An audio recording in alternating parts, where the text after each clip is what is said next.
Қайырлы күн, менің каналыма қош келдіңіздер. Бүгін сіздердің назарларыңызға керемет торттың рецептісін көрсеткім келіп отыр. Дамские пальчики атауы орысша, қазақша бикеш саусақтары немесе сүйір саусақтар деп аталады екен. Дәл осы торттың көріп тұрғандарыңыздай өте жұмсақ, нәзік болып шығады. Толыққанды кремді өз бойына сіңірген ең керемет торттың бірі екен. Ортасы дәл Наполеон сияқты қатпарланып тұрады. Ерекше торттың бірін сіздер де дайындап көріңіздер. Әсіресе кешкі 5-тің шайына дайындайтын болсаңыздар, керемет шаймен жегенге таптырмайтын тәттілердің бірі деп айтқым келеді. Өте жұмсақ, көріп тұрғандарыңыздай бөлу барысында ауызда еритін торт деп айтқым келеді. Дәл осы бикеш саусақтары тортын менің рецебім бойынша дайындап көруге кеңес беремін. Тексерілген рецепттермен сіздермен осы каналымда бөлісіп отыратын боламын. Олай болса, дәл осы тортты дайындауға кірісейік. Ең алдымен бізге електің көзінен өткен ұн, бөлме температурасындағы су, сары май, қант және шым-шым тұз қажет. Алдымен осы кастрөлімізге суымызды құйып аламыз, үстінен тұзды саламын және де бірден қантты қосып жіберетін боламын. Үстінен сары майды салып, оттың астын қосып, орташа отта осы сары майымыз толыққанды ерігенше ерітіп алатын боламын.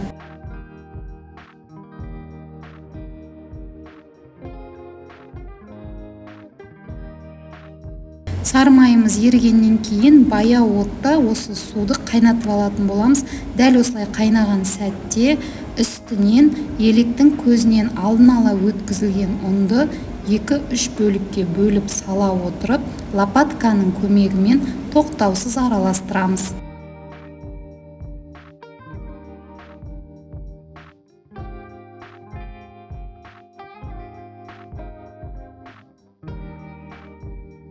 Осы сәтте отты бірден өшіріп тастап, осы лопаткамызбен ұнның барлығын комок тәрізде жинайтын боламыз. Бізде бір күлше қамыр жиналуы қажет.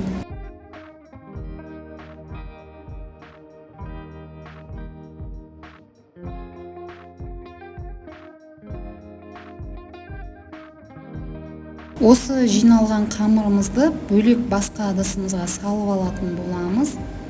Бізге осы қамырды сәл бір 5-10 минут уақыт аралығында аз ғана суытып алуымыз қажет. Сол себепті басқа ыдысқа салып, аз ғана суытатын боламын.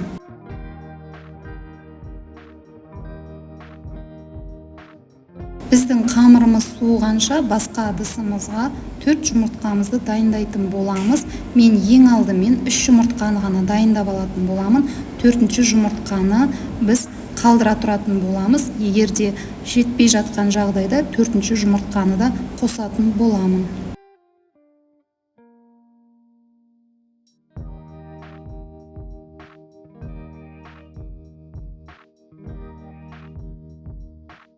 Осы уақыт аралығында біздің қамырымыз толыққанды суыған, алайда қатты суытудың қажеті жоқ, себебі қамыр жылы күйінде болғаны дұрыс, араласуға өте ыңғайлы болады. Үстінен жұмыртқаны аз-аздан құя отырып, миксердің көмегімен осы қамырымызды араластыратын боламыз.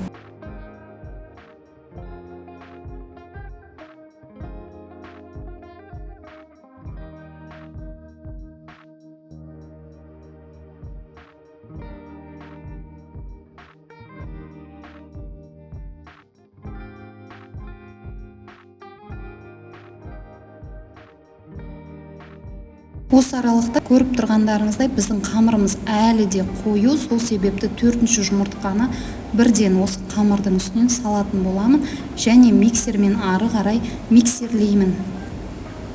Осы кезде біздің қамырымыз бір тектес крем сияқты қоюлықта дәл осындай болуы қажет. Осындай болған кезде қамыр дайын деген сөз.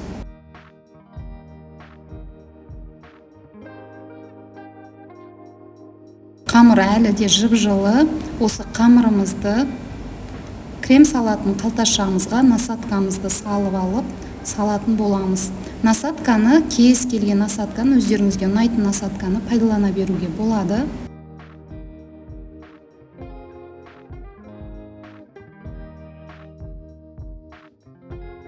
Мендегі насатка дәл осындай, көріп тұрғандарыңыздай.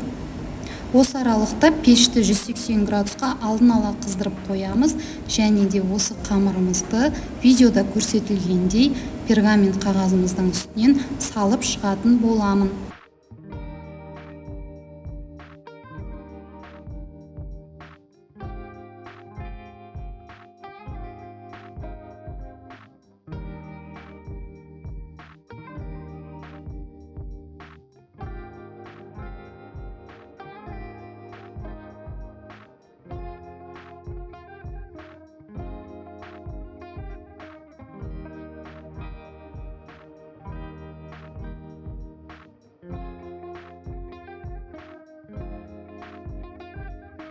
Осы дайын болған қамырларымызды 170-180 градуста 20 минут уақыт аралығынан асырмай пісіріп алатын боламыз.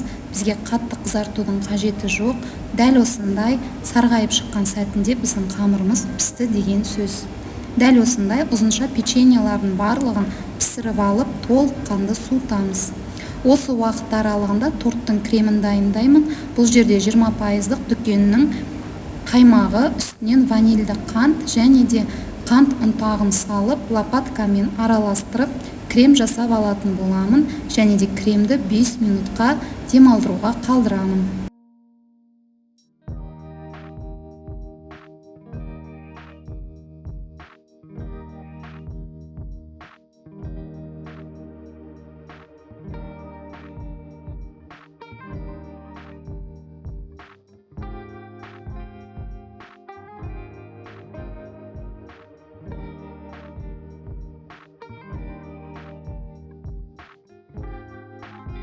Біздің креміміз дайын. Келесі кезекте осы торттың печеньеларын осы кремімізге матырып алып, 20 диаметрлік формамыздың ішіне жинайтын боламыз.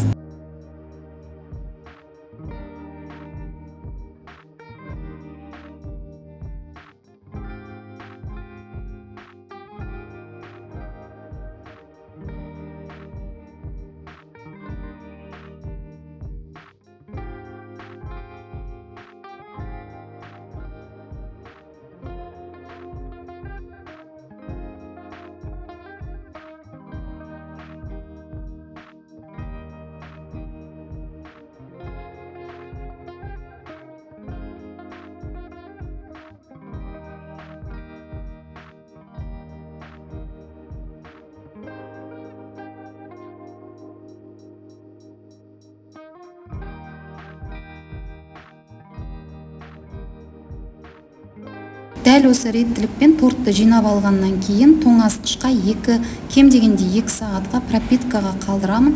Менде осы торт 4 сағат уақыт аралығында тұрды.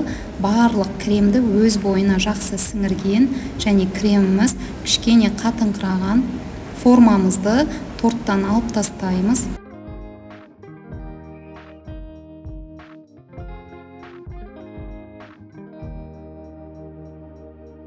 Келесі кезекте осы тортымызды шоколадпен сәндеп алатын боламын. Сәндеу өздеріңіздің қалауларыңызда.